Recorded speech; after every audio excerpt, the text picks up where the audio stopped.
Welcome to Rock Your Book Launch podcast. My name is Erin.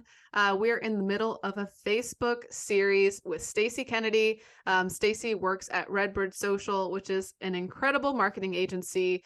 They specialize in really all aspects of the marketing process, whether you are an author or whether you are another kind of brand or product.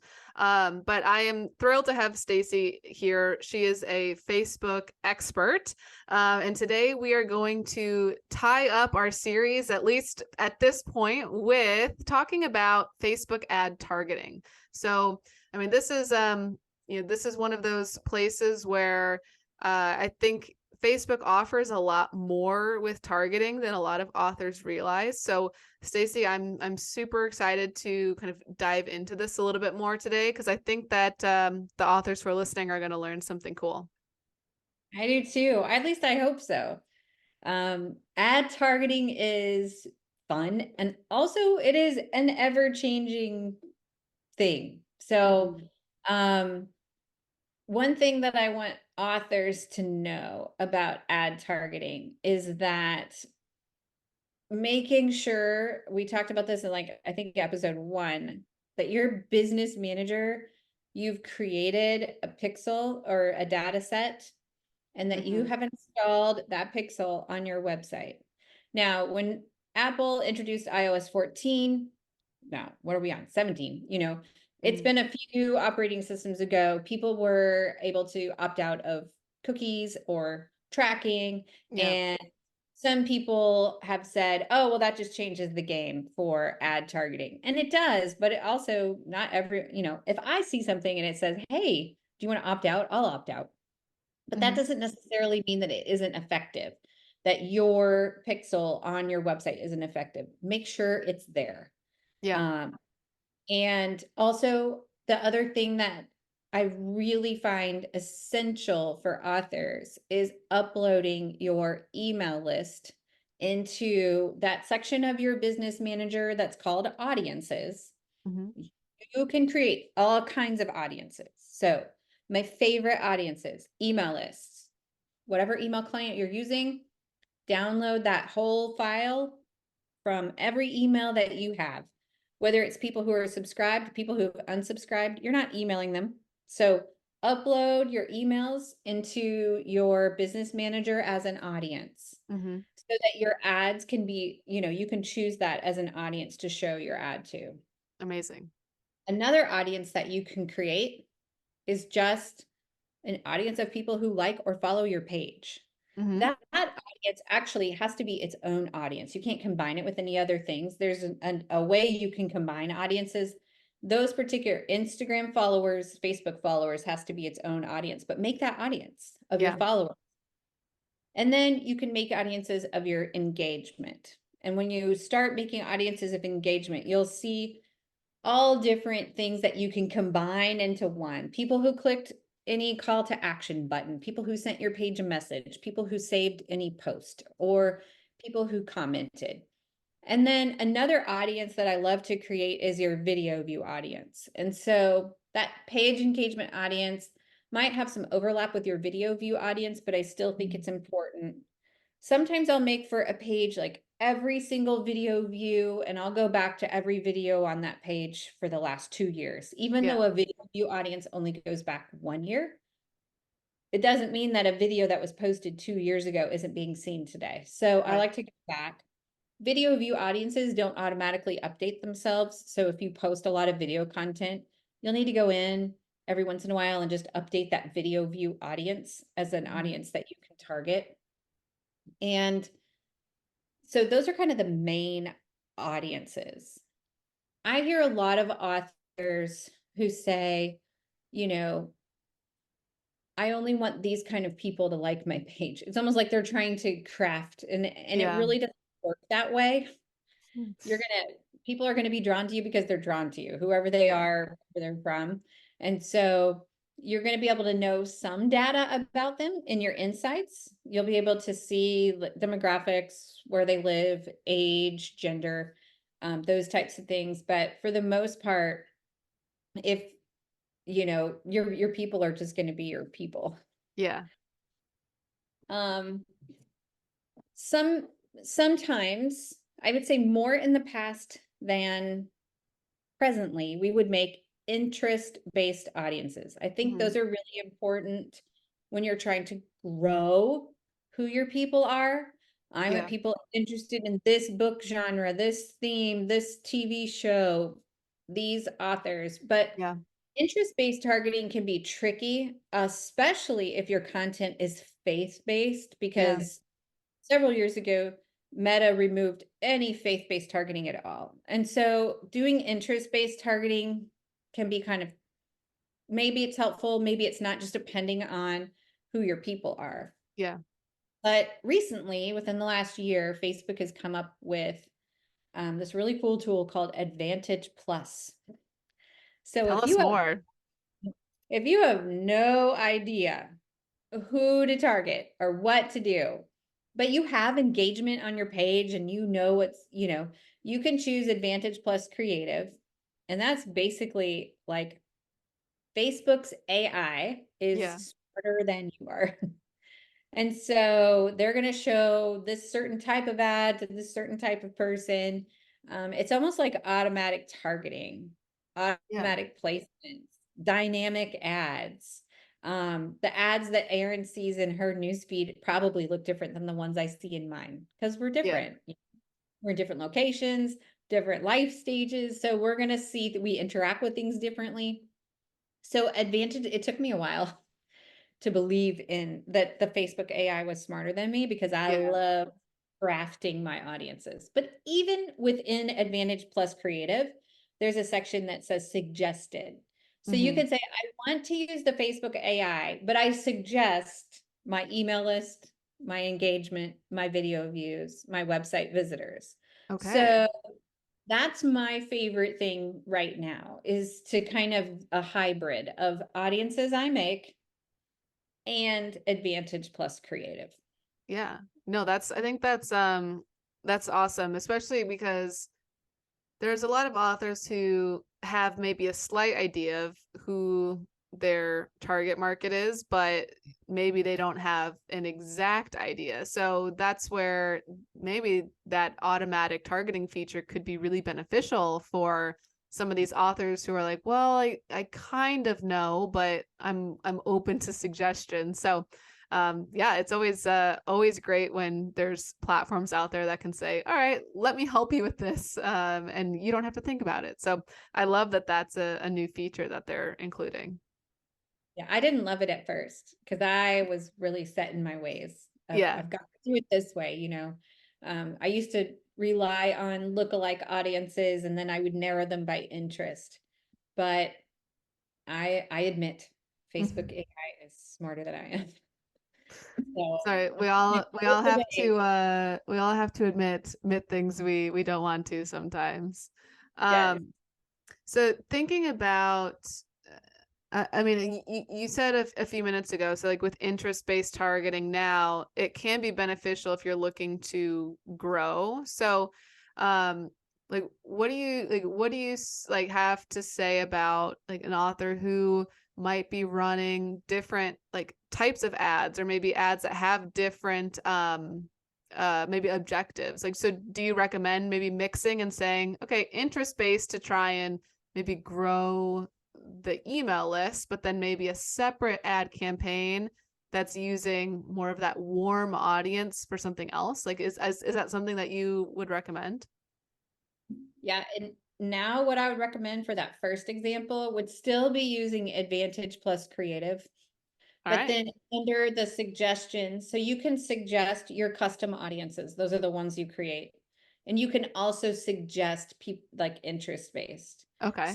So instead of doing a manual interest based audience, I would still use Advantage Plus Creative. And then it's almost like you're saying, okay, I want Facebook AI, but when you're looking, can you please find people who, you know, like this kind of book or this Yeah. kind of show or have, you know, Yeah. whatever. People who like Oprah Winfrey Book Club or something like that. Exactly. People who are readers, people who Yeah. are book buyers, things like that. Or if you're in a specific genre, depending on the genre, just trying to find other things in that genre that you can just put in as a suggestion to the Yeah. AI. Like, here's what I'm looking for, but you go do your thing. Yep. Oh, that's awesome. Yeah, I think just having insight into some of these different targeting options is so valuable for authors, especially I think when you're not familiar with the Facebook ad platform. I mean, this is usually one of the first, and when you're actually setting stuff up, it's one of the first things that pops up is, all right, who are you targeting? And I think authors probably have that moment of I'm not sure. So having these insights is, I think, just so valuable for an author to be sharing. Um I guess Can just we take thinking, 2 minutes to talk about the boost button? yeah, I was gonna say, because like let's while we're talking about ads, like let's dive into any other important aspects of like advertising, whether it's on that business side or the boosting side too, because I think that a lot of authors are curious about that. I don't think there's anything wrong with the boost button at all. So I'm not poo-pooing it. I think that for some people it can just be a great way to get get engagement. My advice for using that boost button would be, before you do that, to make sure you have created your own audiences in your Meta Business Suite or in your Business Manager. Make sure you've created those custom audiences that we just talked about. When you click your boost button, meticulously go down each thing and you tell Facebook what you want it to do. You choose your objective. When Hmm. it says just let Facebook do it, maybe that's what you want. Maybe because engagement, getting comments on a post, like, that's a valid objective. But Hmm. make sure that you understand what the objective is and that is truly your objective. Yeah, If your objective is really to get somebody to go to a website, well, make sure yeah, that you're choosing that and that the button shows up on your boost that takes people to the website. So there's a menu, and you want to make sure you go through each part of the menu. And in the boost, with the boost, it's almost like the Facebook ad manager, but way simplified. hmm, And so if it doesn't do what you want it to do, you need to go into Ads Manager and create your ad where you have a lot more options and a lot more yeah, control with what you're doing. So that's what I want to say about the boost. I don't think it's bad. But then for the audiences, make sure you're choosing audiences that you have created. yeah, Just in my opinion, the random boost audience is not going to be effective for you. The default is always something so strange. And so don't let the boost audience be the default audience. It's not going to work for you, and you're just throwing money away. yeah. On I guess on the, I guess, really quickly, topic of money, what's a good average like daily spend that you would recommend for an author who's just starting off? Because I think there's there's probably a mix of authors who say, oh, I've got a devoted marketing budget, but more often than not it's an author who's dipping their toe into the water of Facebook ads. What's like a good recommended daily budget for someone who's in that position? So for the new author who has a dedicated marketing budget, I would just ask myself the question, what are my marketing objectives? Hmm. And then what part of that budget do I have to devote to each objective? So one objective might be growing my following. Hmm. So there's nothing wrong with running a Facebook page like campaign. You can run a page like campaign for $3 a day. It doesn't Yeah. have to be crazy. So, um, what are my marketing objectives? If Hmm. growing your email list is a marketing objective, which I hope it is, because it's so important, you know, Facebook owns your Facebook followers. Instagram owns your Instagram followers, and they can do whatever they want, whenever they want, to their Hmm. policies, to the platform, to the algorithm. Yep. And so when you utilize what's owned by them to build an asset that you own, that is very smart. And Hmm. so email list building is so important because that email list is your asset and it is something you own and it's something you control. Yeah. Everything else is really out of your control when it comes to social media. It's going to change. It changes all the time.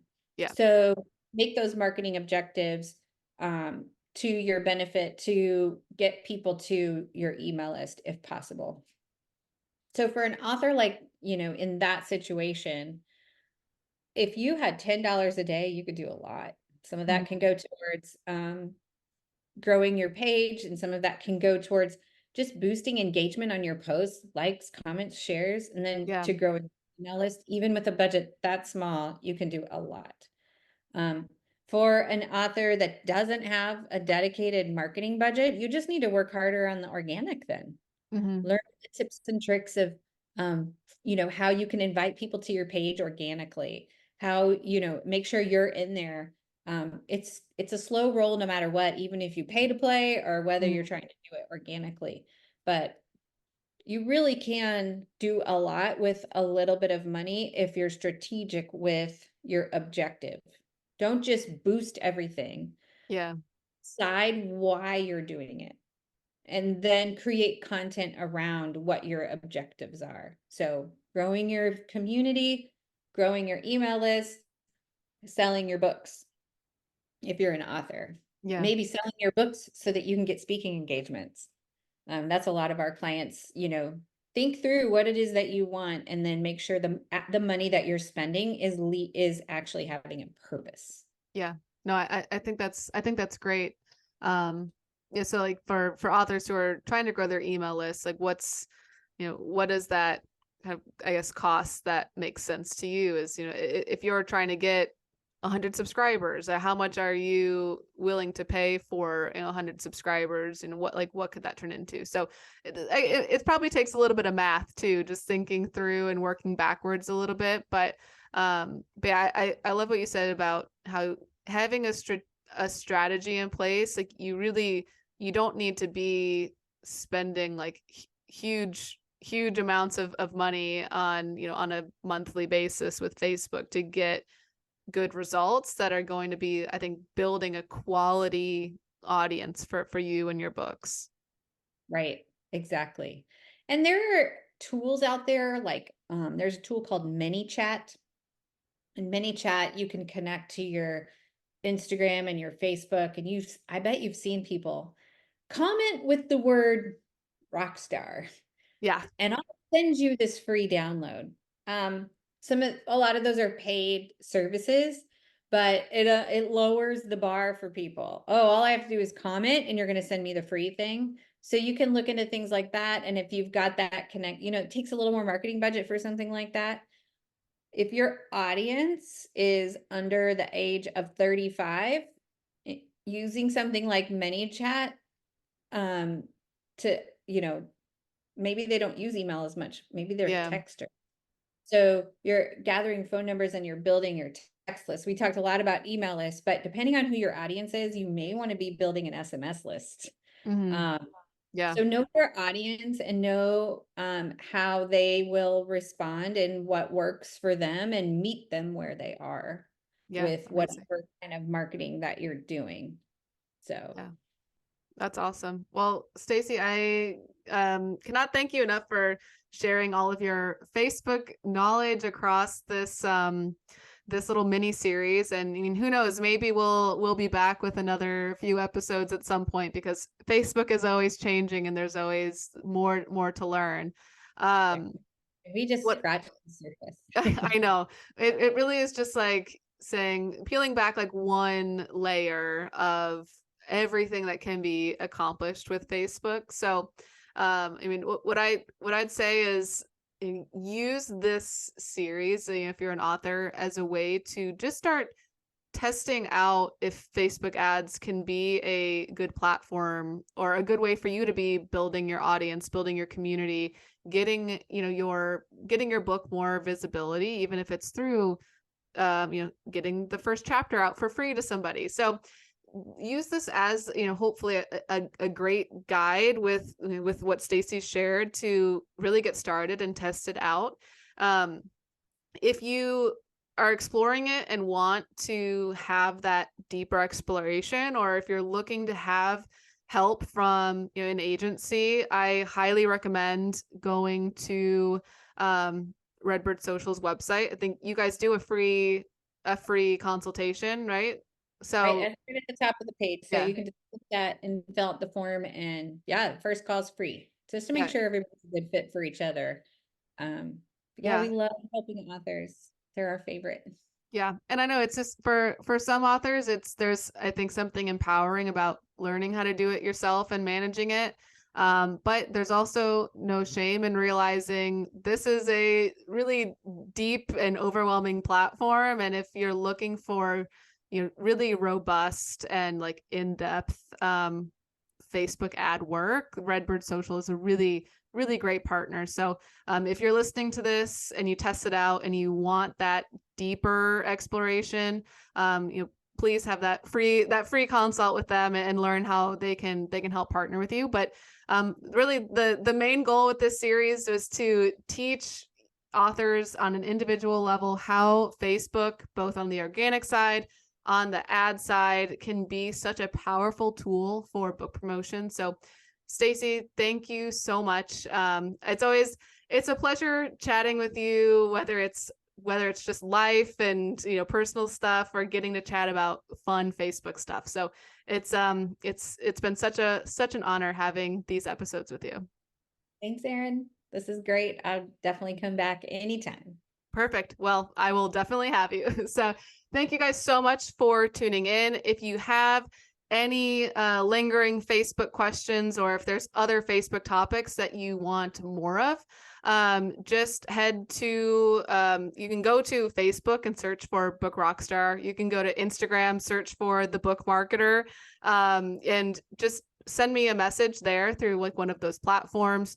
And we'd be happy to create some new episodes that will keep teaching you everything that you need to know about Facebook. So thank you, Stacy, and thank you everybody for tuning in. Thanks, Erin.